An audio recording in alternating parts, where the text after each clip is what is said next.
இன்றைக்கி நம்ம என்ன பார்க்க போகிறோம்னா மக்கள் தொகை பாப்புலேஷன் பற்றி பார்க்க போகிறோம். ஓகேங்களா? இப்போ 2011ஆம் ஆண்டு 2011 வந்து இந்தியாவோட மக்கள் தொகை எவ்வளோ இருக்குது அப்படின்னா 121 கோடி. ஓகேங்களா? 121 கோடி தான் என்ன பண்ணாங்கன்னா இந்தியாவோட மக்கள் தொகை இருக்குது அப்படிங்கிறாங்க. ஓகேங்களா? 2011 மக்கள் தொகை கணக்கெடுப்பின்படி அதை கணக்கெடுத்தாங்கள்ல, அதன்படி என்னென்னா இந்தியாவுடைய மக்கள் தொகை எவ்வளோ இருக்குன்னா 121 கோடி இருக்குது. இந்த மக்கள் தொகையை பற்றி படிக்கிற படிப்பு என்னென்னா மக்களியல் அப்படிங்கிறாங்க. இந்த மக்கள் தொகையை பற்றி படிக்கிற படிப்பை என்ன சொல்கிறாங்கன்னா மக்களியல் அப்படிங்கிறாங்க. வேர்ல்டில் மக்கள் தொகையில் உள்ள அதிகம் உள்ள நாடு முன்னாடி என்ன இருந்துச்சுன்னா சீனா இருந்துச்சு. இப்போ என்னென்னா இந்தியா இருக்குது. ஃபஸ்ட் இடம், முதலிடம் இந்தியா, ரெண்டாம் இடம் என்னென்னா சைனா, ரெண்டாம் இடம் சீனா அப்படிங்கிறாங்க. ஓகேங்களா? 2011ஆம் ஆண்டு கணக்கெடுப்பின்படி 121 கோடி மக்கள் என்ன பண்ணாங்கன்னா இந்தியாவில் இருக்காங்க. மக்கள் தொகையை பற்றி படிக்கிற படிப்பு மக்களியல் அப்படிங்கிறாங்க.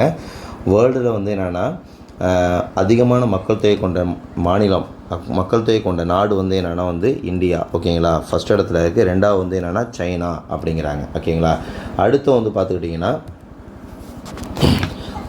அதாவது உலகின் மொத்த நிலப்பரப்பில், வேர்ல்டோடைய மொத்த நிலப்பரப்பில் இந்தியாவோட நிலப்பரப்பு எவ்வளோ இருக்குது அப்படின்னா 2.4%. ஓகேங்களா? 100% வேர்ல்டில் நிலப்பரப்பு இருக்குன்னா அதில் இந்தியாவோட நிலப்பரப்பு 2.4% அப்படிங்கிறாங்க. அதுக்கப்புறம் வேர்ல்டில் கம்பேர் பண்ணுறப்ப இந்தியாவோட மக்கள் தொகை எவ்வளோ இருக்காங்கன்னா ஓகேங்களா 17.5% இந்தியாவோட மக்கள் தொகை இருக்காங்க அப்படிங்கிறாங்க. மக்கள் இருக்காங்க அப்படிங்கிறாங்க. ஓகேங்களா? அதுக்கப்புறம் உலகில் உள்ள 6 நபர்களில் ஒரு நபர் யாராக தான் இருப்பாங்க, ஒரு நபர் இந்தியராக தான் இருப்பாங்க அப்படிங்கிறாங்க. ஒரு நபர் யார் இருப்பாங்கன்னா இந்தியராக தான் இருப்பாங்க அப்படிங்கிறாங்க. ஓகேங்களா? ரொம்ப ஒரு முக்கியமான ஒரு கொஷின். ஓகேங்களா?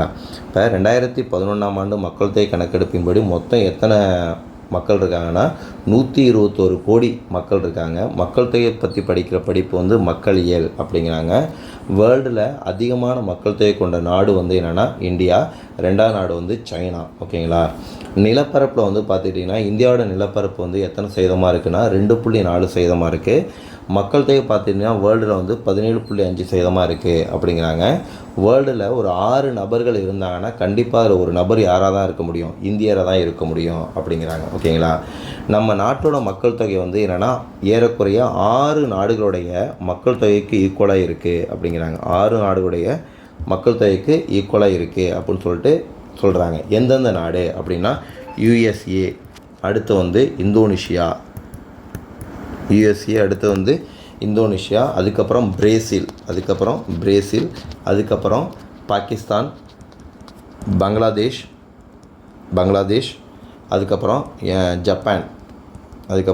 ஜப்பான். இந்த 6 நாடுகளுடைய மக்கள் தொகை இந்தியாவுடைய மக்கள் தொகைக்கு ஈக்குவலாக இருக்குது அப்படிங்கிறாங்க. ஓகேங்களா? இப்போ மக்கள் தொகை கணக்கெடுப்பு அப்படின்னா ஃபஸ்ட்டு மக்கள் தொகை கணக்கெடுப்பு எப்போ எடுத்தாங்க அப்படின்னா 1872 தான் ஃபஸ்ட்டு மக்கள் தொகை கணக்கெடுப்பு எடுத்தாங்க. எடுத்தவங்க யாருன்னா மேயோ பிரபு தான் என்ன பண்ணாங்கன்னா அப்போ இந்தியாவோட வைசராக இருந்தவர் யாருன்னா மேயோ பிரபு அப்படிங்கிறாங்க. பட் இது ஒரு முறையான மக்கள் தொகை கணக்கெடுப்பு கிடையாது அப்படிங்கிறாங்க. அதுக்கப்புறம் முறையான மக்கள் தொகை கணக்கெடுப்பு எப்போ தான் எடுத்தாங்க அப்படின்னா 1881 தான் என்ன எடுத்தாங்க. யார் எடுத்தா அப்படின்னா ரிப்பன் பிரபு அவர்கள் தான் முறையான மக்கள் தொகை கணக்கெடுப்பை எடுத்தாங்க. இந்த வருஷத்துலேயே தான் என்ன பண்ணுறாங்கன்னா 10 ஆண்டுகளுக்கு ஒரு முறை என்ன பண்ணுறாங்கன்னா மக்கள் தொகை கணக்கெடுப்பு எடுத்தாங்க அப்படின்னு சொல்கிறாங்க. ஓகேங்களா? அப்போ 2011 எடுத்த மக்கள் தொகை கணக்கெடுப்பு எத்தனாவது கணக்கெடுப்புனா 15வது மக்கள் தொகை கணக்கெடுப்பு அப்படிங்கிறாங்க. ஓகேங்களா? 2011 எடுத்த மக்கள் தொகை கணக்கெடுப்பு எத்தனாவது கணக்கெடுப்புனா 15வது மக்கள் தொகை கணக்கெடுப்பு அப்படிங்கிறாங்க. ஓகேங்களா? இப்போ பார்த்துக்கிட்டிங்கன்னா ஃபஸ்ட்டு மக்கள் தொகை கணக்கெடுப்பு 1872 யார் எடுத்தா அப்படின்னா மேயோ பிரபு எடுத்தாங்க. அதுக்கப்புறம் 1881 முறையான மக்கள் தொகை கணக்கெடுப்பு எடுத்தவர் யாருன்னா ரிப்பன் பிரபு. இதுதான் கேட்பாங்க. ஓகேங்களா? முறையான மக்கள் தொகை கணக்கெடுப்பை எடுத்தவர் யாருன்னா ரிப்பன் பிரபு. இது 10 வருஷத்துக்கு ஒரு வாட்டி இனிமேல் மக்கள் தொகை கணக்கெடுப்பு எடுத்துகிட்டு இருக்காங்க. 2011 எத்தனாவது மக்கள் தொகை கணக்கெடுப்பு எடுத்தாங்க அப்படின்னா 15வது மக்கள் தொகை கணக்கெடுப்பு எடுத்தாங்க அப்படிங்கிறாங்க. இதுதான் பேசிக்கான டீட்டெயில். ஓகேங்களா? அடுத்து நம்ம பார்ப்போம். அடுத்து பார்த்துக்கிட்டிங்கன்னா அதிகமான மக்கள் தொகை கொண்ட மாநிலம் ஸ்டேட்டு, அதிகமான மக்கள் தொகை கொண்ட ஸ்டேட் எது? இந்தியாவில் அதிக மக்கள் தொகை கொண்ட மாநிலம் வந்து ஊபி. அதாவது 199.5 மில்லியன் இருக்காங்க. எவ்வளோ மக்கள் இருக்காங்கன்னா அதிகமான மக்கள் தொகை கொண்ட மாநிலம் வந்து ஊபி, 199.5. ஓகேங்களா. அதுக்கப்புறம் யார் இருக்கா? அதிக மக்கள் தொகை கொண்ட மாநிலங்கள் யார் இருக்காங்கன்னா மகாராஷ்டிரா இருக்காங்க. ஓகேங்களா. அதுக்கப்புறம் பீகார் இருக்காங்க, மகாராஷ்டிரா இருக்காங்க, பீகார் இருக்காங்க. அதுக்கப்புறம் வந்து என்னென்னா மேற்கு வங்காளம் இருக்காங்க. அதுக்கப்புறம் ஆந்திரா. இவங்கெல்லாம் என்ன பண்ணாங்கன்னா அதுக்கப்புறம், அதாவது ஊபிக்கு அப்புறம் வந்து கீழே உள்ளவங்க. ஓகேங்களா. அதிக மக்கள் தொகை கொண்ட மாநிலம்னா உத்தரப்பிரதேசம் 199.5. அதுக்கப்புறம் மகாராஷ்டிரா, பீகார், மேற்கு வங்காளம், ஆந்திரா. இப்போ அதிகம் பார்த்துட்டோம், குறைவு பார்க்கணும்ல. ஓகேங்களா. குறைவு வந்து பார்த்துட்டிங்கன்னா நம்ம சிக்கிம் தான் சொல்லுவோம். குறைவு வந்து என்னென்னா சிக்கிம். இதை பார்த்துட்டிங்கன்னா 0.61 மில்லியன் மக்கள் இருக்காங்க. 0.61 மில்லியன் மக்கள் இருக்காங்க. ஓகேங்களா. அதிகம் வந்து ஊபி, குறைவு வந்து சிக்கிம் அப்படிங்கிறாங்க. யூனியன் பிரதேசத்தில் அதிகம், யூடியில் அதிகம் யார் அப்படின்னா அதிகம் வந்து டெல்லி தான். யூனியன் பிரதேசத்தில் யூடியில் வந்து அதிகம் வந்து டெல்லி. எவ்வளோன்னா 16.75 மில்லியன் இருக்காங்க. 16.75 மில்லியன் இருக்காங்க அப்படிங்கிறாங்க. ஓகேவா. இப்போ இதுதான் அதிக மக்கள் தொகை கொண்ட மாநிலம் உத்தரப்பிரதேசம் 199.5 மில்லியன். குறைவு வந்து என்னென்னா சிக்கிம் 0.61 மில்லியன். யூனியன் பிரதேசத்தில் அதிகம் வந்து டெல்லி 16.75 மில்லியன். ஓகேங்களா. அடுத்து வந்து நம்ம என்ன பார்க்க போகிறோம்னா டென்சிட்டி பார்க்க போகிறோம். ஓகேங்களா. மக்கள் தொகை அடர்த்தி பற்றி பார்க்க போகிறோம். அடர்த்தி பார்க்க போகிறோம். டென்சிட்டி, அடர்த்தி, மக்கள் தொகை அடர்த்தி அப்படின்னா என்னன்னு பார்க்க போகிறோம். ஒரு சதுர கிலோமீட்டரில்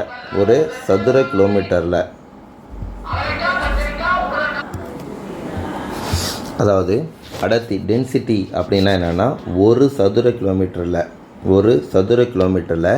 எவ்வளோ மக்கள் வாழ்கிறாங்க அதை பற்றி சொல்கிறது தான் வந்து என்னென்னா மக்கள் தொகை அடர்த்தி அப்படிங்கிறாங்க.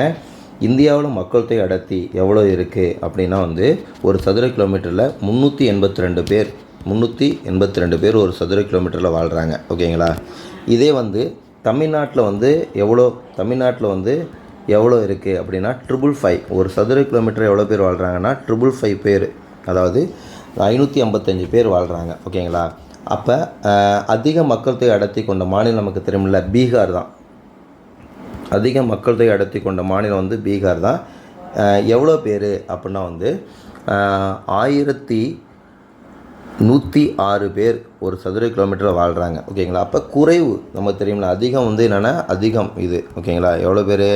பீகாரில் தான் வந்து டென்சிட்டி அதிகமாக இருக்குது. 1106 பேர் வந்து என்ன பண்ணாங்கன்னா ஒரு சதுர கிலோமீட்டரில் வாழ்கிறாங்க. குறைவு வந்து என்ன பார்த்துக்கிட்டோன்னா அருணாச்சல். குறைவு வந்து என்னென்னா அருணாச்சல் பிரதேசம் இருக்குல்ல, அது மொத்தம் அது எத்தனை பேர் வாழ்கிறாங்க அப்படின்னா 17 பேர் தான் என்ன பண்ணுறாங்கன்னா அங்கே வந்து வாழ்கிறாங்க. ஓகேங்களா. ஒரு சதுர கிலோமீட்டரில் வசிக்கிறாங்க. ஓகேங்களா. இவ்வளோ தான் டென்சிட்டி. ஓகேங்களா. என்ன கேட்பாங்கன்னா டென்சிட்டினா என்னன்னு கேட்பாங்க. ஒரு சதுர கிலோமீட்டரில் எவ்வளோ மக்கள் வாழ்கிறாங்க இதை சொல்கிறது தான் டென்சிட்டி, மக்கள் தொகை அடர்த்தி அப்படிங்கிறாங்க. இந்தியாவில் மக்கள் தொகை அடர்த்தி வந்து ஒரு சதுர கிலோமீட்டரில் 382 பேர். தமிழ்நாட்டில் வந்து ஒரு சதுர கிலோமீட்டரில் 555 பேர் அப்படிங்கிறாங்க. மக்கள் தொகை அடர்த்தி கொண்ட மாநிலம் வந்து பீகார் 1106 பேர். குறைவு வந்து அருணாச்சல் 17 பேர். அருணாச்சல் 17 பேர். இது வந்து என்னென்னா மாநிலம், ஸ்டேட்டு. இது வந்து என்னது ஸ்டேட்டில். அப்போ யூனியன் டெரிட்டரியில் இருக்குல்ல, யூனியன் பிரதேசம் இருக்குல்ல, யூடியில் வந்து அதிகம், அதாவது யூடியில் வந்து அதிகம் வந்து எந்த யூனியன் பிரதேசத்தில் ஒரு சதுர கிலோமீட்டர் அதிகமாக வாழ்கிறாங்க அப்படின்னா வந்து டெல்லி தான். ஓகேவா. இது வந்து என்னென்னா 11,000க்கு மேலே, அதாவது 11,320 பேர் வாழ்கிறாங்க. 11,320 பேர் வாழ்கிறாங்க. குறைவு வந்து பார்த்துக்கிட்டிங்கன்னா அந்தமான் நிக்கோபார் தீவு. குறைவு வந்து அந்தமான் நிக்கோபார் தீவு அப்படிங்கிறாங்க. அந்தமான் நிக்கோபார் தீவுகள். ஓகேங்களா. எத்தனை பேர்னால் வந்து என்னென்னா ஒரு 46 பேர் வாழ்கிறாங்க. எத்தனை பேர்னால் ஒரு 40. ரொம்ப ரொம்ப ரொம்ப முக்கியமானது டென்சிட்டி. ஓகேங்களா. யூனியன் பிரதேசத்தில் அதிகமான டென்சிட்டி கொண்ட யூனியன் பிரதேசம் எதுன்னு கேட்பாங்க. டெல்லி 11,320 பேர். குறை வந்து என்னென்னா அந்தமான் நிக்கோபார் தீவுகள் வந்து ஒரு 46 பேர். இதான் வந்து என்னென்னா டென்சிட்டி. ஓகேங்களா. அடர்த்தி டென்சிட்டினா என்னென்னா ஒரு சதுர கிலோமீட்டரில் எவ்வளோ மக்கள் வாழ்கிறாங்க, அதான் டென்சிட்டி அப்படிங்கிறாங்க. இந்தியாவில் வந்து டென்சிட்டி பார்த்துட்டிங்கன்னா ஒரு சதுர கிலோமீட்டரில் 382 பேர். தமிழ்நாட்டில் டென்சிட்டி பார்த்துட்டிங்கன்னா 555. இந்தியாவில் அதிகமான டென்சிட்டி கொண்ட மாநிலம் வந்து பீகார் 1106 பேர். குறை வந்து பார்த்துட்டிங்கன்னா அருணாச்சல் வந்து 17 பேர். யூனியன் பிரதேசத்தில் அதிகம் வந்து என்னென்னா டெல்லி 11,320 பேர். குறை வந்து என்னென்னா அந்தமான் நிக்கோபார் தீவு ஒரு 46 பேர். ஓகேங்களா. இப்போ அடுத்து வந்து என்ன பண்ணாங்கன்னா மக்கள் தொகையோட வளர்ச்சி ஓகேங்களா எப்படி இருந்துச்சு அப்போ நம்ம பார்க்க போகிறோம். இதோட வளர்ச்சி மக்கள் தொகையோட வளர்ச்சி எப்படி இருந்துச்சு அப்படின்னு பார்க்க போகிறோம். அதை 4 ஸ்டேஜாக பார்ப்போம். நம்ம எத்தனை ஸ்டேஜாக பார்ப்போம்னா 4 ஸ்டேஜ். ஓகேங்களா. 4 ஸ்டேஜாக பார்ப்போம். அதில் ஃபஸ்ட்டு ஸ்டேஜ் என்ன அப்படின்னா வந்து 1901லேருந்து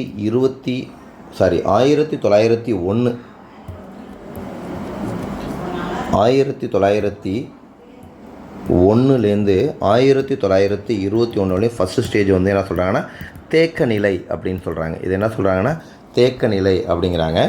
இந்த டயத்தில் தான் மக்கள் தொகை வந்து மைனஸில் போணுச்சு.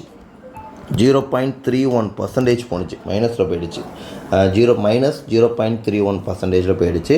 அதான் இந்த பிளேக் நோய் அப்படின்னு ஒரு நோயெல்லாம் தோணுச்சு அப்போ தான். ஓகேங்களா. இப்போ 1921 தான் என்ன சொல்கிறாங்கன்னா மிக முக்கியமான ஆண்டாக ஒன்று சொல்கிறாங்க. என்னென்னா மக்கள் தொகையில் பெரும் பிளவாண்டு அப்படிங்கிறாங்க. மக்கள் தொகையில் பெரும் பிளவாண்டு அப்படிங்கிறாங்க. ஃபஸ்ட்டு ஸ்டேஜ் பார்த்தாச்சு.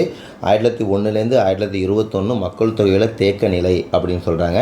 இது எதில் போகுது அப்படின்னா மைனஸில் போகுது. அதனால் 1921 மக்கள் தொகையில் பெரும் பிளவாண்டு அப்படிங்கிறாங்க. ரொம்ப ரொம்ப முக்கியம். எக்ஸாம்பிள் கேட்டிருக்காங்க. மக்கள் தொகையுடைய பெரும் பிளவாண்டு எந்த வருஷம் அப்படின்னு கேட்டிருக்காங்க. 1921. அடுத்து வந்து செகண்ட் ஸ்டேஜ் 2. ஓகேவா. செகண்ட் ஸ்டேஜ் பார்த்துக்கிட்டிங்கன்னா 1921லேருந்து 51 வரலையும். ஓகேங்களா. இது வந்து என்ன சொல்கிறாங்கன்னா செகண்ட் ஸ்டேஜ் எப்படி சொல்கிறாங்கன்னா நிலையான வளர்ச்சி காலம் அப்படிங்கிறாங்க. நிலையான வளர்ச்சி காலம் அப்படிங்கிறாங்க. ஃபஸ்ட்டு ஸ்டேஜ் வந்து தேக்க நிலை அப்படின்னு சொல்லிட்டாங்க. ரெண்டாவது ஸ்டேஜ் வந்து 1921லேருந்து 51 வந்து நிலையான வளர்ச்சி காலம் அப்படின்ட்டாங்க. ஆனாலும் 1951 என்ன சொல்கிறாங்கன்னா இது 21 பெரும் பிளவுன்னு சொன்னோம். 51 வந்து என்ன சொல்கிறாங்கன்னா சிறு பிளவாண்டு அப்படிங்கிறாங்க. சிறு பிளவாண்டு அப்படிங்கிறாங்க. சிறு பிளவாண்டு அப்படிங்கிறாங்க 51. அடுத்து வந்து தேர்ட் ஸ்டேஜ் பார்த்துக்கிட்டிங்கன்னா 1951 டு 1981. இதுலையும் என்ன பண்ணாங்கன்னா இது நிலையான வளர்ச்சி காலம் தான் அப்படிங்கிறாங்க. இதையும் என்ன சொல்கிறாங்கன்னா நிலையான வளர்ச்சி காலம்.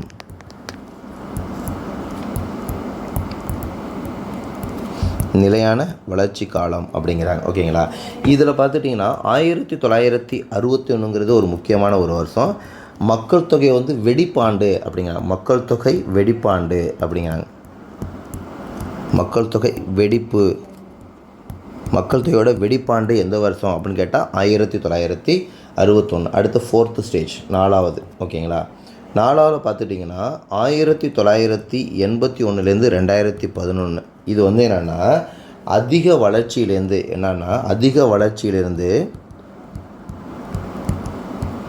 என்ன ஆயிடுச்சு குறைவான வளர்ச்சி நோக்கி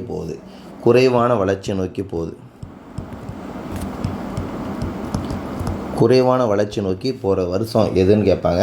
1981 டு 2011. இந்த 2011 வந்து பார்த்துக்கிட்டிங்கன்னா மக்கள் தொகையில் மாறுதல் ஆண்டு அப்படிங்கிறாங்க. மக்கள் தொகையில் மாறுதல் ஆண்டு 2011 வந்து மக்கள் தொகையில் மாறுதல் ஆண்டு அப்படிங்கிறாங்க. இதுதான் வந்து 4 ஸ்டேஜ். ஓகேங்களா. மக்கள் தொகையோட வளர்ச்சியை 4 விதமாக பிரிச்சிருக்கோம். 1901லேருந்து 1921 மக்கள் தொகையில் தேக்க நிலை. அப்போ தான் வந்து என்னென்னா மக்கள் தொகை வந்து மைனஸில் போணுச்சு அப்படிங்கிறாங்க. அதனால் 1921 வந்து மக்கள் தொகை பெரும் பிளவாண்டு அப்படிங்கிறாங்க. 1921லேருந்து 51 வந்து நிலையான வளர்ச்சி காலம் அப்படிங்கிறாங்க. அப்புறம் 1951 தான் மக்கள் தொகையில் சிறு பிளவாண்டு அப்படிங்கிறாங்க. 1951லேருந்து 81 மக்கள் தொகையோட நிலையான வளர்ச்சி காலம் அப்படிங்கிறாங்க. 61 தான் என்ன பண்ணால் மக்கள் தொகை வெடிப்பாண்டு அப்படிங்கிறாங்க. 1981 2011 வந்து என்னென்னா மக்கள் தொகை வந்து என்ன பண்ணுறாங்கன்னா அதிக வளர்ச்சியிலேருந்து குறைவான வளர்ச்சி நோக்கி போணுச்சு அப்படிங்கிறாங்க. 2011 தான் என்ன பண்ணாங்கன்னா மக்கள் தொகை மாறுதல் ஆண்டு அப்படிங்கிறாங்க.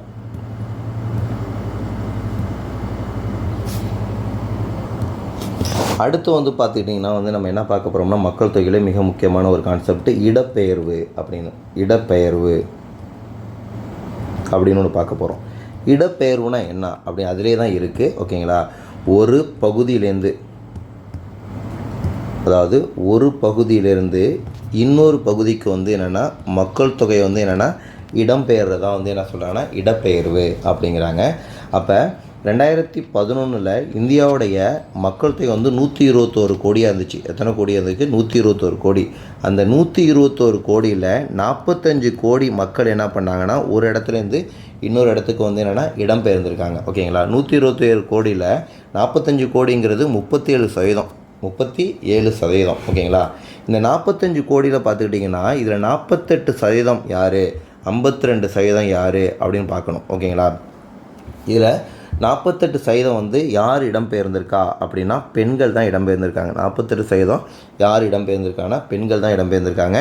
52% யார் தான் இடம்பெயர்ந்திருக்காங்கன்னா ஆண்கள் தான் இடம்பெயர்ந்திருக்காங்க அப்படிங்கிறாங்க. ஓகேங்களா, இடப்பெயர்வுனா என்னென்னா ஒரு பகுதியிலேருந்து இன்னொரு பகுதிக்கு மக்கள் வந்து இடம்பெயர்தான் இடப்பெயர்வு அப்படின்னு சொல்கிறாங்க. 2011 121 கோடி மக்களில் 45 கோடி மக்கள் என்ன பண்ணாங்கன்னா ஒரு இடத்துலேருந்து இன்னொரு இடத்துக்கு என்ன பண்ணியிருக்காங்க, ட்ராவல் பண்ணியிருக்காங்க அப்படிங்கிறாங்க. அது 37%. அந்த 45 கோடியில் 48% வந்து பெண்களாகவும் 52% வந்து ஆண்களாகவும் இடம்பெயர்ந்திருக்காங்க அப்படிங்கிறாங்க. அடுத்து வந்து நம்ம பார்க்க போகிறது செக்ஸ் ரேஷியோ, பாலின விகிதம்.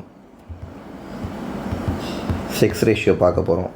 செக்ஸ் ரேஷியோ எப்படி பார்ப்போம் அப்படின்னா 1000 ஆண்களுக்கு எவ்வளோ பெண்கள் இருக்காங்க அப்படிங்கிறாங்க.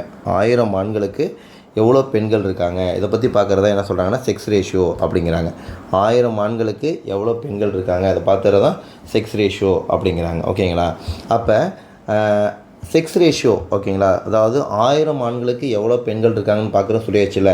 அப்போ இந்தியாவில் வந்து 1000 ஆண்களுக்கு எவ்வளோ பெண்கள் தான் இருக்காங்க அப்படின்னா 1000 ஆண்களுக்கு எவ்வளோ பெண்கள் தான் இந்தியாவில் இருக்காங்கன்னா 1000 பேருக்கு ஒரு 940 பெண்கள் தான் இருக்காங்க. 940 பெண்கள் தான் இருக்காங்க. இப்போ 2011ஆம் ஆண்டு டேட்டா. ஓகேங்களா, 1000 பேருக்கு எவ்வளோ பெண்கள் தான் இருக்காங்க? 940 தான் இருக்காங்க. இதில் அதிகம் கேரளா. அதிகம் வந்து பார்த்துக்கிட்டிங்கன்னா கேரளா அதிகம் வந்து கேரளா எவ்வளோன்னா 1084 பெண்கள் இருக்காங்க 1000 பேருக்கு, 1000 ஆண்களுக்கு. அதுக்கப்புறம் கேரளாவுக்கு அதுக்கப்புறம் 2வது ஸ்டேஜில் என்ன இருக்குதுன்னா 2வது இடத்துல என்ன இருக்குது, புதுச்சேரி 1038 பேர். புதுச்சேரி வந்து என்னென்னா 1038 பேர். இதை அதிகம். கேரளா வந்து அதிகம். குறைவு ஓகேங்களா, குறைவு வந்து பார்த்துட்டிங்கன்னா செக்ஸ் ரேஷியோவில் குறைவு வந்து பார்த்துட்டிங்கன்னா ஹரியானா. குறைவு யாரை சொல்ல போகிறோம் அப்படின்னா ஹரியானாவை சொல்ல போகிறோம். ஹரியானா ஓகேங்களா, இவங்க வந்து என்னென்னா ஒரு 877 பெண்கள் இருக்காங்க. 877 பெண்கள் இருக்காங்க. ஓகேங்களா, இவ்வளோ தான் என்ன சொல்கிறாங்கன்னா செக்ஸ் ரேஷியோ. இதே யூடியில் குறைவு, யூனியன் பிரதேசத்தில் குறைவு எது அப்படின்னா டயூடாமன். யூடியில் குறைவு வந்து என்னென்னா டயூடாமன். அதை மட்டும் நீங்கள் எழுதிங்க. யூடியில் குறைவு எதுனா டயூடாமன். இதான் வந்து என்ன சொல்கிறாங்கன்னா செக்ஸ் ரேஷியோ. பாலின விகிதம்னா என்னென்னா 1000 ஆண்களுக்கு எவ்வளோ பெண்கள் இருக்காங்க, இதுதான் பாலின விகிதம் அப்படிங்கிறாங்க. இந்தியாவில் பாலின விகிதம் பார்த்துக்கிட்டிங்கன்னா 1000 ஆண்களுக்கு 940 பெண்கள் தான் இருக்காங்க அப்படிங்கிறாங்க. பாலின விகிதம் அதிகம் கொண்ட மாநிலம் எது அப்படின்னா கேரளா. ஓகேங்களா, 1084 பேர் இருக்காங்க. குறைவு வந்து என்னென்னா புதுச்சேரி அதுக்கு அடுத்தது கேரளாவுக்கு அடுத்து யார் இருக்காங்கன்னா புதுச்சேரி 1038 பேர் இருக்காங்க. குறைவு வந்து பார்த்துக்கிட்டிங்கன்னா ஹரியானா அப்படிங்கிறாங்க. அதாவது யூனியன் பிரதேசத்தில் குறைவு வந்து என்னென்னா டயூடாமன் 618 பேர் அப்படிங்கிறாங்க. ஓகேங்களா, இப்போ நம்ம இதில் இடப்பெயர்வு பார்த்துருக்கோம், செக்ஸ் ரேஷியோ பாலின விகிதம் பார்த்துருக்கோம். அடுத்து நம்ம பார்க்க போகிறது வந்து என்ன பார்க்க போகிறோம்னா இதில் எழுத்தறிவு பார்க்க போகிறோம். ஓகேங்களா, எது எழுத்தறிவு, கல்வியை பற்றி பார்க்க போகிறோம். எழுத்தறிவு பார்ப்போம், கல்வி எஜுகேஷன் அப்படிங்கிறாங்க. ஓகேங்களா, இப்போ இந்தியாவில் பார்த்துக்கிட்டிங்கன்னா 2011ஆம் ஆண்டு கணக்கெடுப்பின்படி இந்தியாவில் வந்து பார்த்துட்டிங்கன்னா எவ்வளோ பேர் படிச்சிருக்காங்க அப்படின்னா 74.04% பேர் என்ன பண்ணியிருக்காங்க, படிச்சிருக்காங்க.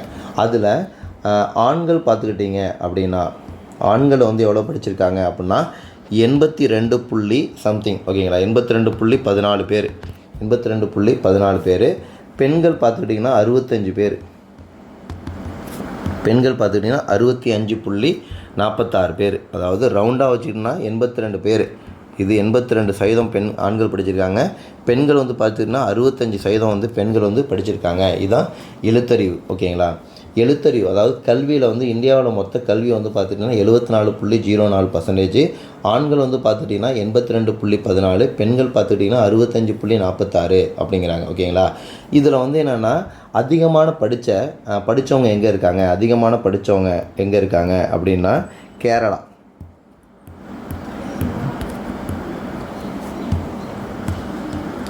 அதிகமாக படித்தவங்க எங்கே இருக்காங்கன்னா கேரளா 94%ன்னு வச்சுக்கலாம். அதாவது 93.9%, ஓகேங்களா. இப்போ கேரளாவுக்கு அடுத்தது வந்து யார் படிச்சிருக்கா அப்படின்னா அடுத்து வந்து லட்சத்தீவு, ஒரு 92% லட்சத்தீவு, ஓகேவா. அதிகம் நம்ம கேரளான்னு சொல்லிட்டோம் 94%. அதுக்கப்புறம் யார் இருக்காங்கன்னா லட்சத்தீவு இருக்காங்க 92%. குறைவு யார், ஓகேங்களா. அதிகம் பார்த்தாச்சு, குறைவு, ஓகேங்களா. குறைவு யாருன்னா நம்ம பீகார் தான் குறைவாக இருக்காங்க. பீகார் ஒரு 64%, அதாவது 64%, ஓகேங்களா. பீகார் தான் குறைவு, அதாவது 63.82% கொடுத்துருக்காங்க, ஓகேங்களா. கரெக்டாக சொல்லணும்னா எழுத்தறிவு கல்வி இந்தியா பார்த்துட்டிங்கன்னா 74.04%, ஆண்களோட எழுத்தறிவு வந்து 82.14, பெண்களோட எழுத்தறிவு வந்து என்னென்னா 65.46, 65%. அதிக படித்தவங்க எங்கே இருக்காங்கன்னா கேரளாவில் இருக்காங்க 94%.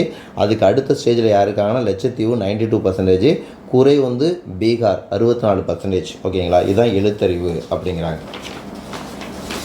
அடுத்து வந்து பார்க்க போகிறது நம்ம என்ன பார்க்க போகிறோம்னா இதிலேயே வந்து தொழிலாளர்கள் அமைப்பை பற்றி பார்க்க போகிறோம், ஓகேங்களா. ரொம்ப ரொம்ப முக்கியம், ஓகேங்களா. 3 தான். தொழிலாளர்கள் யார் அப்படின்னு பார்க்க போகிறோம். தொழிலாளர்கள் யாரெல்லாம் தொழிலாளர்கள் அப்படின்னு பார்க்க போகிறோம். 3 வகையாக இருக்காங்க. தொழிலாளர் வந்து என்ன பண்ணுறாங்கன்னா 3 வகையாக இருக்காங்க. அதில் ஃபஸ்ட்டு வந்து முதன்மை தொழிலாளர்கள், 2 வந்து பகுதி நேர தொழிலாளர்கள், 3 வந்து தொழிலாளர்கள் அல்லாதவர்கள்.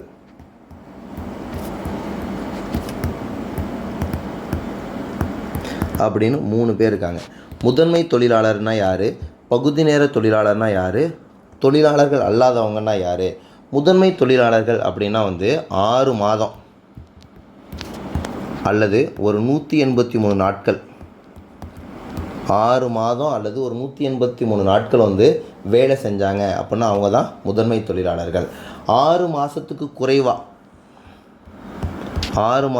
குறைவாக வேலை பார்த்தாங்கன்னா அவங்க பகுதி நேர தொழிலாளர்கள்.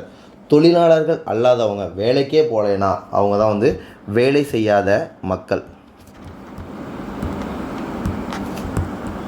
வேலை செய்யாத மக்கள் தான் என்ன சொல்கிறாங்கன்னா வந்து தொழிலாளர்கள் அல்லாதவங்க அப்படிங்கிறாங்க. தொழிலாளர்களை வந்து 3 வகையாக பிரிக்கிறாங்க. முதன்மை தொழிலாளர்கள், அடுத்து பகுதி நேர தொழிலாளர்கள், தொழிலாளர்கள் அல்லாதவங்க அப்படின்னா. முதன்மை தொழிலாளர் வந்து 6 மாதம் அல்லது ஒரு 183 நாட்கள் என்ன பண்ணாங்கன்னா வேலைக்கு போகிறவங்க தான் முதன்மை தொழிலாளர்கள் அப்படிங்கிறாங்க. பகுதி நேர தொழிலாளர் வந்து 6 மாதத்துக்கு குறைவாக வேலை பார்க்குறவங்க தான் பகுதி நேர தொழிலாளர்கள் அப்படிங்கிறாங்க. தொழிலாளர்கள் அல்லாதவங்க வந்து வேலை செய்யாத மக்களை தான் தொழிலாளர்கள் அல்லாதவங்க அப்படிங்கிறாங்க, ஓகேங்களா. இவங்க தான் என்ன சொல்கிறாங்கன்னா தொழிலாளர்கள் அப்படிங்கிறாங்க. அதுக்கப்புறம் வந்து என்னென்னா அர்பனைசேஷன், நகரமயமாக்கல்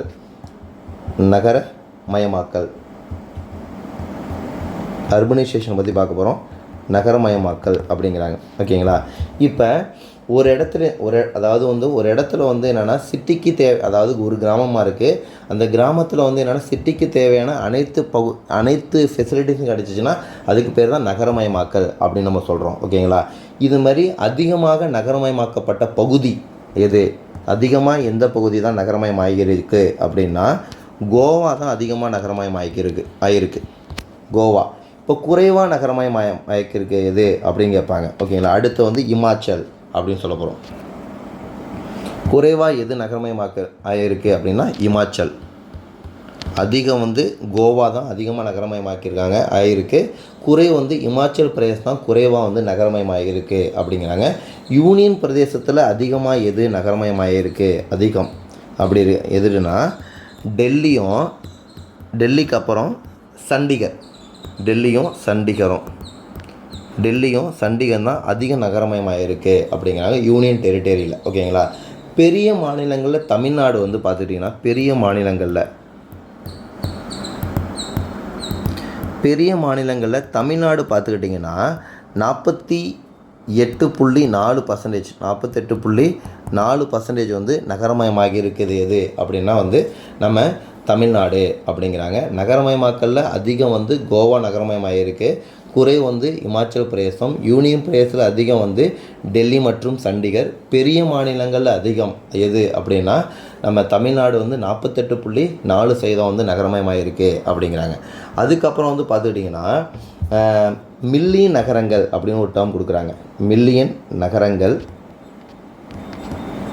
அதுக்கப்புறம் பெருநகரங்கள் அப்படின்னு சொல்லிட்டு 2 கொடுத்துருக்காங்க. மில்லியன் நகரங்கள்னால் என்னென்னு பார்ப்போம். மொத்தம் 468 பெருநகரங்களில் 468 நகரங்களில் ஒரு 53 நகரம். எத்தனை நகரம்? 53 நகரங்கள். 468 நகரங்களில் ஒரு 53 நகரங்கள் வந்து என்னென்னா இவருடைய 53 நகரங்களில் மக்கள் தொகை 1 மில்லியனுக்கு அதிகமாக இருக்கும். 1 மில்லியனுக்கு அதிகமாக இருந்தால் அது வந்து என்ன சொல்கிறாங்கன்னா மில்லியன் நகரங்கள் அப்படிங்கிறாங்க. 468 நகர பிரிவில் ஒரு 53 நகரங்களில் மட்டும் என்ன பண்ணாங்கன்னா மக்கள் தொகை வந்து 1 மில்லியனுக்கு அதிகமாக இருக்காங்க. அதனால தான் என்ன சொல்கிறாங்கன்னா மில்லியன் நகரங்கள் அப்படிங்கிறாங்க. இதே வந்து என்னென்னா மெகா நகரங்கள் அப்படின்னு சொல்லிட்டு ஒன்று கொடுத்துருக்காங்க. மெகா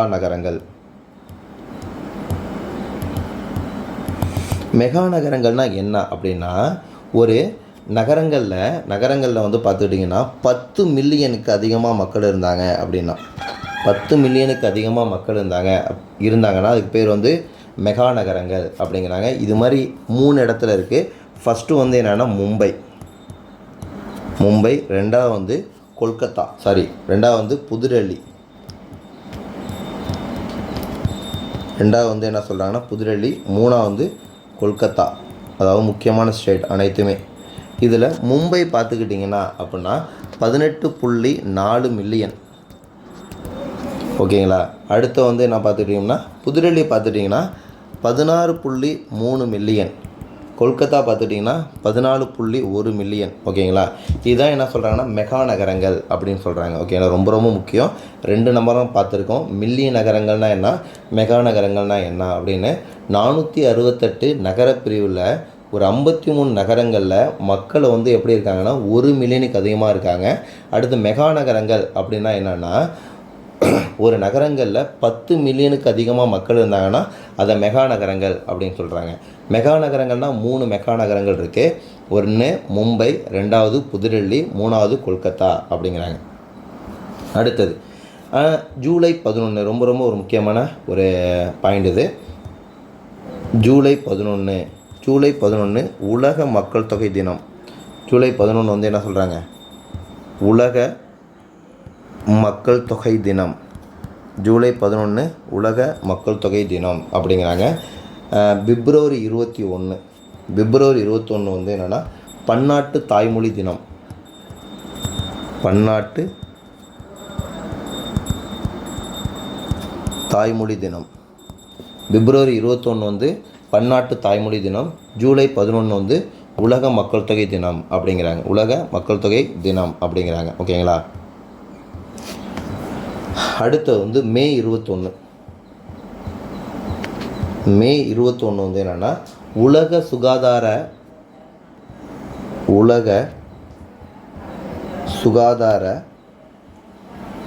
பல்வகை நாள். உலக சுகாதார பல்வகை நாள். உலக சுகாதார பல்வகை நாள் தான் வந்து மே 21 அப்படிங்கிறாங்க. ஓகேங்களா.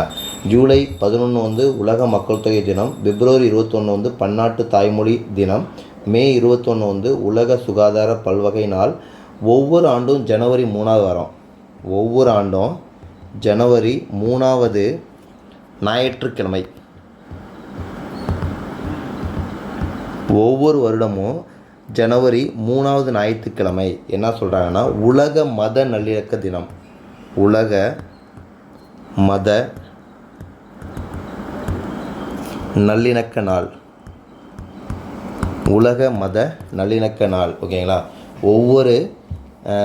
ஒவ்வொரு ஆண்டும் ஜனவரியில் 3வது ஞாயிற்றுக்கிழமை வந்து உலக மத நல்லிணக்க நாள். அதுவும் 4 டேட் பார்த்துருக்கோம். ஜூலை 11 பார்த்துருக்கோம், உலக மக்கள் தொகை தினம். பிப்ரவரி 21 எல்லாமே பிப்ரவரி 21 பன்னாட்டு தாய்மொழி தினம். அடுத்தது மே 21 வந்து உலக சுகாதார பல்வகை நாள். ஒவ்வொரு ஆண்டும் ஜனவரியில் 3வது ஞாயிற்றுக்கிழமை உலக மத நல்லிணக்க நாள் அப்படிங்கிறாங்க.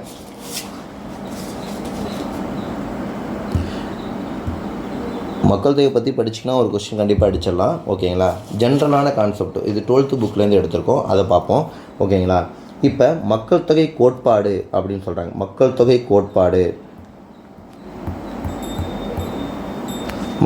கோட்பாடு என்ற ஒரு நூலை எழுதியவர் யாருன்னா டிஆர் மால்தஸ். அவர் தான் என்ன பண்ணாங்கன்னா மக்கள் தொகை கோட்பாடு அப்படின்னு சொல்லிட்டு ஒரு நூலை எழுதினவர் யாருன்னா டிஆர் மால்தஸ் எழுதியிருக்காரு. ஓகேங்களா. இவர் தான் மக்கள் தொகை கோட்பாட்டை கொடுத்தவரே இவர் தான். ஓகேங்களா. உத்தம மக்கள் தொகை கோட்பாடு அப்படின்னு ஒன்று இருக்குது. உத்தம மக்கள் தொகை கோட்பாடு அப்படின்னு இருக்கு. யாராருன்னா எட்வின் கேனன், அடுத்து வந்து சிட்விக் அப்படின்னு ஒருத்தவங்க. எட்வின் கேனன், அடுத்தது சிட்விக், அடுத்தது டால்டன், அடுத்து வந்து யாருன்னா வந்து ராபின்ஸ். இவங்க தான் என்ன பண்ணாங்கன்னா உத்தம மக்கள் தொகை கோட்பாட்டை கொடுத்தவங்க. அதாவது Edwin Canon, Sidgwick, Dalton, Robbins இவங்களாம் வந்து என்னென்னா உத்தம மக்கள் தொகை கோட்பாட்டை கொடுத்தவங்க அப்படிங்க. மக்கள் தொகை மாற்றத்திற்கான கோட்பாடு யார் அப்படின்னா மக்கள் தொகை மாற்றத்திற்கான கோட்பாடை கொடுத்தவங்க யார் அப்படின்னா ஒரு 2 பேர் இருக்காங்க. ஃப்ராங்க் டபிள்யூ அப்படின்னு ஒருத்தவங்களும், நோட்டா ஸ்டீன் அப்படின்னு ஒருத்தவங்களும்.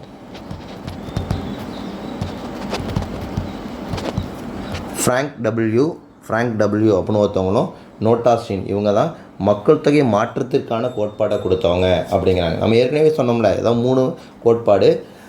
மக்கள் தொகைங்கிற ஒரு கோட்பாட்டை கொடுத்தவங்க யாருன்னா டிஆர் மால்தஸ். இவர் தான் வந்து என்ன பண்ணாங்கன்னா மக்கள் தொகை கோட்பாடு அப்படின்னு ஒரு நூலையும் எழுதினவர். உத்தம மக்கள் தொகை கோட்பாடு வந்து Edwin Canon, Sidgwick, Dalton, Robbins. மக்கள் தொகை மாற்றத்திற்கான கோட்பாடு வந்து ஃப்ராங்க் டபிள்யூ, நோட்டா ஸ்டீன் அப்படின்னு சொல்கிறாங்க. ஓகேங்களா. இப்போ ஏற்கனவே நம்ம என்ன சொல்லியிருக்கோம்னா ஜூலை 11 அப்படின்னு என்ன சொல்லியிருக்கோம், ஒரு டே சொல்லியிருக்கோம். இந்த ஜூலை 11 வந்து என்னென்னா உலக மக்கள் தொகை தினம் அப்படிங்கிறோம். உலக மக்கள் தொகை தினம் அப்படின்னு சொல்லியிருக்கோம். ஓகேங்களா. இந்த உலக மக்கள் தொகை தினத்தை ஐநா சபை எந்த வருஷத்துலேருந்து கொண்டாடுறாங்க அப்படின்னா 1989வது வருஷத்துலேருந்து தான் என்ன பண்ணாங்கன்னா ஜூலை 11 வந்து உலக மக்கள் தொகை தினமாக கொண்டாடுறாங்க அப்படிங்கிறாங்க. இப்போ உலக மக்கள் தொகை தினம் தெரிஞ்சிருச்சு. அப்போ தேசிய மக்கள் தொகை தினம் தெரியணும்ல. பிப்ரவரி 9 தேசிய மக்கள் தொகை தினம். பிப்ரவரி 9 தேசிய மக்கள் தொகை தினம் அப்படிங்கிறாங்க. அதாவது ஜூலை 11 உலக மக்கள் தொகை தினம், பிப்ரவரி 9 தேசிய மக்கள் தொகை தினம் அப்படின்னு சொல்கிறாங்க. ஓகேங்களா. இப்போ இதுதான் வந்து என்னென்னா ரொம்ப ஒரு முக்கியமானது. ஓகேங்களா. அடுத்தது சும்மா டீட்டெயில் கொடுத்துருக்காங்க. என்ன கொடுத்துருக்காங்க பார்த்துங்க. எல்லாமே 12th புக்கு தான். 1952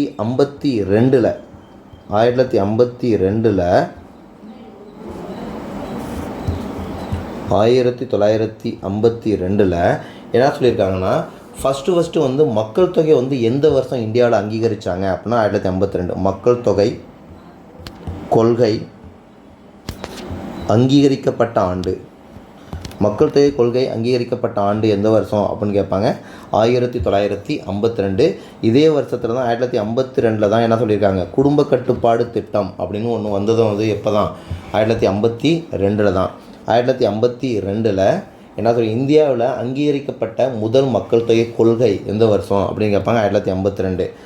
1952 சொல்லிட்டோம்னா குடும்ப கட்டுப்பாடு திட்டமும் எந்த வருஷம் தான் 1952 தான். ஓகேவா. தேசிய மக்கள் தொகை கொள்கை ஒன்று கொடுத்துருக்காங்க. தேசிய மக்கள் தொகை கொள்கை அறிமுகப்படுத்தப்பட்ட ஆண்டு எந்த வருஷம் அப்படின்னு கேட்டிங்கன்னா 2000 தான் தேசிய மக்கள் தொகை கொள்கையை அறிமுகப்படுத்துகிறாங்க. யார் அறிமுகப்படுத்தினா? எம்.எஸ். சுவாமிநாதன் அவர் தான் என்ன பண்ணுறாங்கன்னா தேசிய மக்கள் தொகை கொள்கையை அறிமுகப்படுத்துகிறாங்க. தேசிய மக்கள் தொகை கொள்கை அறிமுகப்படுத்தப்பட்ட ஆண்டு எது அப்படின்னு கேட்டாங்கன்னா 2000 எம்.எஸ். சுவாமிநாதன் அப்படிங்கிறாங்க. அதாவது ஒரு எக்ஸாம்பிள் கேட்டிருக்காங்க, 700வது கோடி குழந்தை அப்படின்னா எது? 700வது கோடி குழந்தை வந்து எதுனா நர்கீஸ். ஓகேங்களா, அந்த குழந்தை தான் என்ன பண்ணியிருக்காங்க, 700வது கோடி குழந்தையாக ஒரு குழந்தை பிறந்திருக்கு. அதுக்கு பேர் வந்து நர்கீஸ் அப்படின்னு சொல்லியிருக்காங்க. 2011 15ஆம் மக்கள் தொகை கணக்கெடுப்பு எடுத்தாங்கள்ல, அதனுடைய நோக்கம் யாருன்னா வந்து அது நோக்கம் என்னென்னா நமது சென்சஸ் நமது எதிர்காலம். நமது சென்சஸ் நமது எதிர்காலம் அப்படிங்கிறாங்க. நமது சென்சஸ் நமது எதிர்காலம். ஓகேங்களா, 2011 நடந்த 15ஆம் மக்கள் தொகை கணக்கெடுப்பு வந்து என்ன சொல்கிறாங்கன்னா நமது சென்சஸ் நமது எதிர்காலம் அப்படிங்கிறாங்க. ஐநா சபை என்ன சொல்கிறாங்க அப்படின்னா, ஐநா சபை வந்து என்ன சொல்கிறாங்கன்னா ஐநாவை ஓகேங்களா எப்படி மக்கள் தொகை கணக்கெடுப்பு எடுக்கிறாங்க அப்படின்னு சொல்கிறாங்கன்னா 5 வருஷம் அல்லது 10 வருடங்களுக்கு ஒரு முறை தான் என்ன பண்ணாங்கன்னா மக்கள் தொகை கணக்கெடுப்பு எடுக்கிறாங்க அப்படின்னு சொல்லிட்டு ஐநா சபை என்ன பண்ணியிருக்காங்கன்னா அறிவிச்சிருக்காங்க. ஓகேங்களா, இப்போ இந்தியாவில் முதல் மக்கள் தொகை கணக்கெடுப்பு எப்போ எடுத்தாங்க? 1872 எடுத்தாங்க. வேர்ல்டில் வந்து மக்கள் தொகை கணக்கெடுப்பு ஃபஸ்ட்டு எப்போ எடுத்தாங்க அப்படின்னு நமக்கு தெரியணும்ல. ஓகேங்களா, அது வந்து என்னென்னா ஃபஸ்ட்டு மக்கள் தொகை கணக்கெடுப்பை எடுத்த நாடு எது அப்படின்னு கேட்பாங்க. முதல் நாடு மக்கள் தொகை கணக்கெடுப்பை எடுத்த முதல் நாடு எதுனா பாபிலோன். ஓகேங்களா, ரொம்ப ரொம்ப முக்கியம். பாபிலோன் இவங்க எப்போ எடுத்தாங்க அப்படின்னா கிமு 3800. ஓகேங்களா, கிமு 3800 தான் ஃபஸ்ட்டு என்னன்னா பாபிலோனுங்கிற ஒரு நாடு தான் ஃபஸ்ட்டு மக்கள் தொகை கணக்கெடுப்பை எடுத்தாங்க. ஓகேங்களா, அதுக்கப்புறம் நவீன மக்கள் தொகை கணக்கெடுப்பை எடுத்த முதல் நாடு நவீன மக்கள் தொகை கணக்கெடுப்பு.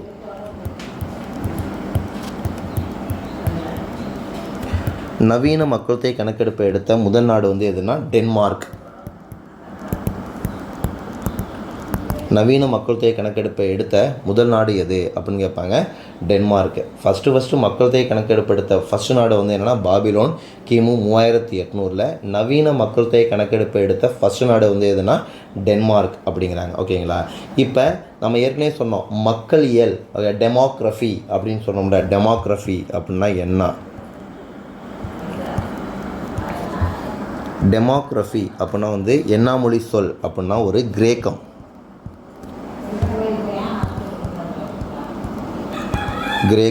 இதில் டெமா அப்படின்னா மக்கள், கிராஃபி அப்படின்னா வந்து கணக்கிடுதல். ஓகேங்களா, டெமாங்கிறது மக்கள், கிராஃபி அப்படின்னா கணக்கிடுதல். ரெண்டுத்தையும் சேர்த்தா தான் டெமோக்ரஸி, மக்களை கணக்கிடுதல் அப்படிங்கிறாங்க. ஓகேங்களா, மக்களை கணக்கிடுதல் ரொம்ப ரொம்ப முக்கியம். ஐநா சபை என்ன சொல்கிறாங்கன்னா மக்கள் தொகை கணக்கெடுப்பை ஒவ்வொரு நாடும் 5 வருஷத்துக்கு ஒரு வாட்டி எடுக்குது அல்லது 10 வருஷத்துக்கு ஒரு வாட்டி எடுக்குது அப்படிங்கிறாங்க. மக்கள் தொகை கணக்கெடுப்பை எடுத்த ஃபஸ்ட்டு நாடு வந்து எது அப்படின்னு கேட்டோம்னா பாபிலோன் கிமு 3800 எடுத்தாங்க. நவீன மக்கள் தொகை கணக்கெடுப்பை எடுத்த ஃபஸ்ட்டு நாடு வந்து என்னென்னா டென்மார்க் அப்படிங்கிறாங்க. டெமோக்ரஃபி அப்படின்னா என்னென்னா வந்து ஒரு கிரேக்க மொழி சொல். டெமானா மக்கள், கிராஃபி அப்படின்னா கணக்கிடுதல், மக்களை கணக்கிடுதல் அப்படிங்கிறாங்க. அதுக்கப்புறம் ஓகேங்களா, அதுக்கப்புறம் வந்து என்ன சொல்கிறாங்கன்னா 14ஆம் நூற்றாண்டில் பாக்ஸ் கொஷினு 14ஆம் நூற்றாண்டில்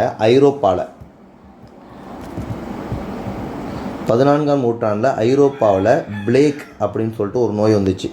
ஓகேங்களா, அந்த நோயால் 30% 60% வரலையும் மக்கள் என்ன பண்ணாங்கன்னா இறந்துட்டாங்க அப்படிங்கிறாங்க. ஓகேங்களா, 14ஆம் நூற்றாண்டில் ஐரோப்பாவில் பிளேக்குங்கிற ஒரு நோய் வந்துச்சு. அதனால் 30% 60% மக்கள் வந்து என்னென்னா இறந்துட்டாங்க அப்படின்னாங்க. ஓகேங்களா, நம்ம ஏற்கனவே சொன்னோம் மக்கள் தொகை கொள்கையை அறிவித்த ஃபஸ்ட்டு நாடு எது அப்படின்னா வந்து நம்ம இந்தியா தான். எப்போனா 1952 வந்து முதல் மக்கள் தொகை கொள்கையை அதிகாரப்பூர்வமாக அறிவித்த நாடு எதுனா வந்து நம்ம இந்தியா தான். ஓகேங்களா, ரொம்ப ரொம்ப முக்கியம். ஓகேங்களா, குடும்ப கட்டுப்பாடு திட்டமும் எந்த வருஷம் தான்? 1952 தான் குடும்ப கட்டுப்பாடு திட்டமும். ஓகேங்களா, இப்போ என்ன சொல்கிறாங்கன்னா மிக பழமையான மக்கள் வந்து தொடர்ந்து ஒரு நாட்டில் வாழ்ந்துக்கிட்டே இருக்காங்க. ஓகேங்களா? அந்த நாட்டோட நகரம் எது அப்படின்னா டமாஸ்கஸ். டமாஸ்கஸ். ஓகேங்களா? இந்த டமாஸ்கஸ்ங்கிறதுனா என்னன்னா, உலகின் மிக பழமையான மக்கள் தொடர்ந்து வாழ்ந்து வரும் நகரம் அப்படிங்கிறாங்க. பழமையான மக்கள் வந்து தொடர்ந்து வந்து ஒரு நகரத்தில் வந்துக்கிட்டே இருக்காங்க. அந்த நகரத்துக்கு பேர் தான் டமாஸ்கஸ் அப்படிங்கிறாங்க. ஓகேங்களா? அதாவது அதிகமான மக்கள் தொகை கொண்ட நகரம் எது வேர்ல்டுலன்னா டோக்கியோ. அதிக மக்கள் தொகை கொண்ட நகரம், அதாவது வேர்ல்டுலேயே நகரம் எதுன்னா டோக்கியோ.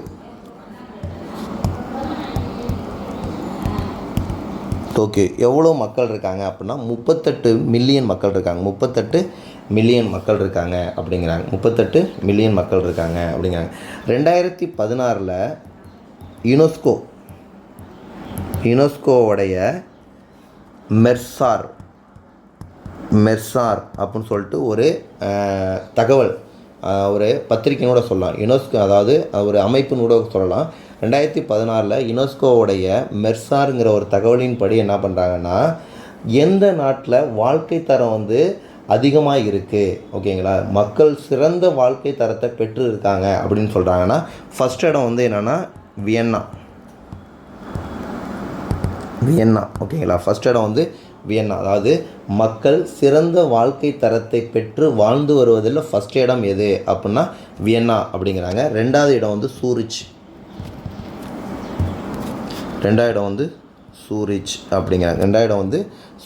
அப்படிங்கிறாங்க. இப்போ வந்து ஒரு இது கொடுக்குறாங்க. ஓகேங்களா? ஒரு பாக்ஸில் கொடுத்துருக்காங்க. இது ரொம்ப ரொம்ப முக்கியம். 2016 யுனெஸ்கோ வந்து மெர்சார் அப்படின்னு சொல்லிட்டு வந்து என்ன பண்ணாங்கன்னா, ஒரு தகவலின் படி என்ன பண்ணாங்கன்னா, அந்த வாழ்க்கை தரம், மக்கள் வந்து சிறந்த வாழ்க்கை தரத்தை பெற்று வாழ்ந்து வருவதில் ஃபஸ்ட் இடம் எதுனா வியன்னா, ரெண்டாவது இடம் வந்து என்ன சூரிச் அப்படிங்கிறாங்க. அடுத்த பாக்ஸில் என்ன கொடுத்துருப்பாங்கன்னா, சார்ந்திருப்போர் விகிதம் அப்படின்னா என்ன அப்படின்னு கொடுத்துருக்காங்க.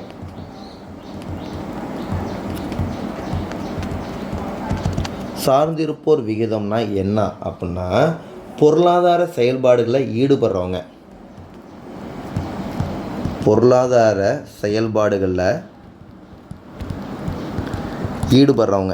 ஈடுபடுதல்,